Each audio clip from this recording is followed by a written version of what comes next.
Hello दोस्तों, कल हमने देखा था कि पुरातात्विक को ऐसी वस्तुओं जो असामान्य लगते थे वह धार्मिक महत्व के होते हैं। आज हम देखेंगे हड़प्पा सांस्कृतिक लोगों के धार्मिक जीवन का उल्लेख या धार्मिक जीवन में क्या क्या शामिल थे। इससे पहले अगर आप इस चैनल पे नए हैं तो चैनल को सब्सक्राइब कीजिए, लाइक कीजिए और अधिक से अधिक लोगों में शेयर कीजिए। अगर आप पिछले वीडियो को नहीं देखे हैं तो प्लीज़ जाके पिछले वीडियो को देखिए, क्योंकि यदि आप एक वीडियो को स्किप कीजिएगा तो आपका महत्वपूर्ण क्वेश्चन उससे छूट जाएगा। हर वीडियो में 2, 3, 4 क्वेश्चन मैं महत्वपूर्ण करा रहा हूं, तो आप उससे जाके देखिए। तो चलिए शुरू करते हैं। आज के जो हम देखेंगे उसे हम शुरू करते हैं।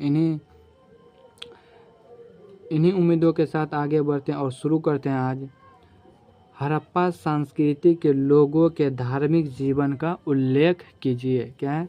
हड़प्पा सभ्यता के धार्मिक जीवन का उल्लेख कीजिए।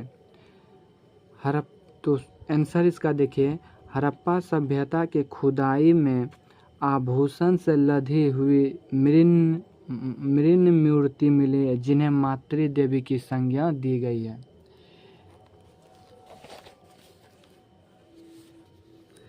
इससे सिद्ध हो गया है, कहता इससे सिद्ध होता है कि वहाँ के लोग मातृ देवी की पूजा करते थे।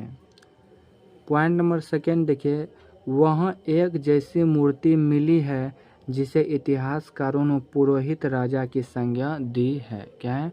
वहाँ जो है एक ऐसी मूर्ति मिली है जिसे इतिहासकारों ने पुरोहित राजा की संज्ञा दी है। पॉइंट नंबर 3 को देखते हैं।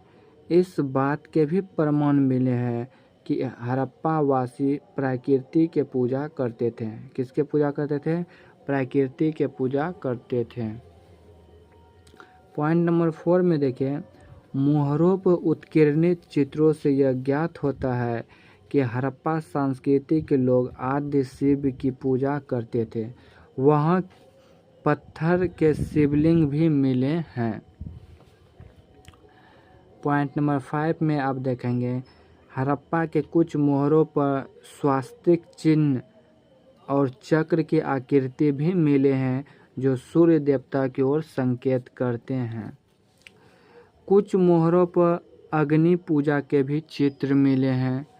पॉइंट नंबर 7 में देखेंगे, मोहनजोदड़ो में मिले 8 तरह के स्नानागार को पुरातत्वविदों ने धार्मिक अनुष्ठान के स्थान माना है।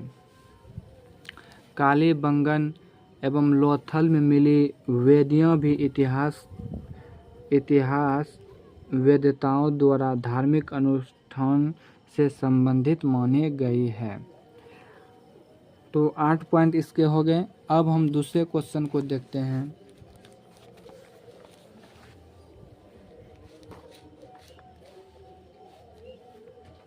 दूसरा क्वेश्चन है कि हड़प्पा धर्म के कई पुनर्निर्माण क्या है? हड़प्पा धर्म के कई पुनर्निर्माण इस अनुमान के आधार पर किए गए हैं कि आरंभिक तथा बाद की परंपरा में समानताएं होती है। विवेचना करें।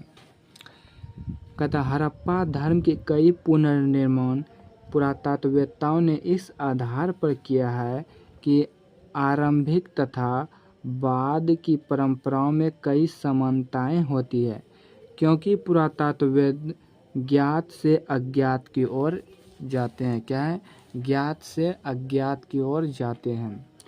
हालांकि यह नीति पत्थर की चक्कियाँ और विभिन्न प्रकार के पात्रों के संबंध में युक्ति संगत दिखाई पड़ती है, लेकिन धार्मिक प्रतीक के संदर्भ में यह 100% सही नहीं है।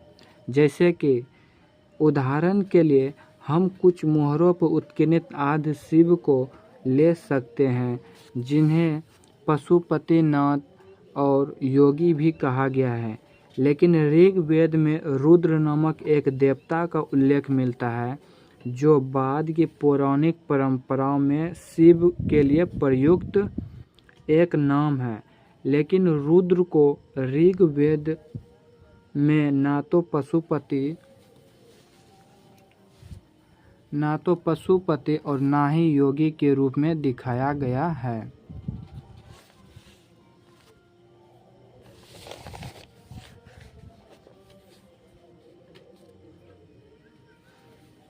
मोहरों पर, पॉइंट नंबर 4 को देखिए। मोहरों पर किया गया यह चित्रण ऋग्वेद में किए गए रुद्र के विवरण से मेल नहीं खाता है, जिसके चलते कुछ विद्वानों ने यह विचार किया है कि मोहरों पर उकेरे गए चित्र आदि शिव न होकर समन था। समन किसे कहते हैं इसे हम आगे देखेंगे। पॉइंट नंबर 5 में देखेंगे, खुदाई में आभूषणों से लदी हुई नारी मृण मूर्तियाँ मिली है, जिन्हें पुरातात्विदों ने मातृ देवी की संज्ञा दी है। आज भी मातृ देवी की पूजा की जाती है। पॉइंट नंबर 6 में हम देखेंगे, खुदाई में मिली कुछ शंकुआधार पत्थर मिले हैं, जिसे पुरातत्वविद ने शिवलिंग की संज्ञा दी है। यह आधुनिक शिवलिंग से मेल खाता है। पॉइंट नंबर 7 में देखें, कालीबंगन एवं लोथल में वेदियाँ मिली है, जिसकी पहचान पुरातत्वविदों ने आधुनिक काल के पूजा वेदियों के आधार पर किया गया। किसके वेदी पे? पूजा वेदियों के आधार पर किया गया है। मोहनजोदड़ो के दुर्ग क्या है? मोहनजोदड़ो के दुर्ग क्षेत्र में बने 8 स्नानागार के अनोखेपन को देखकर पुरातत्ववेत्ताओं ने यह माना है कि इसका उपयोग धार्मिक स्नान के लिए किया जाता था।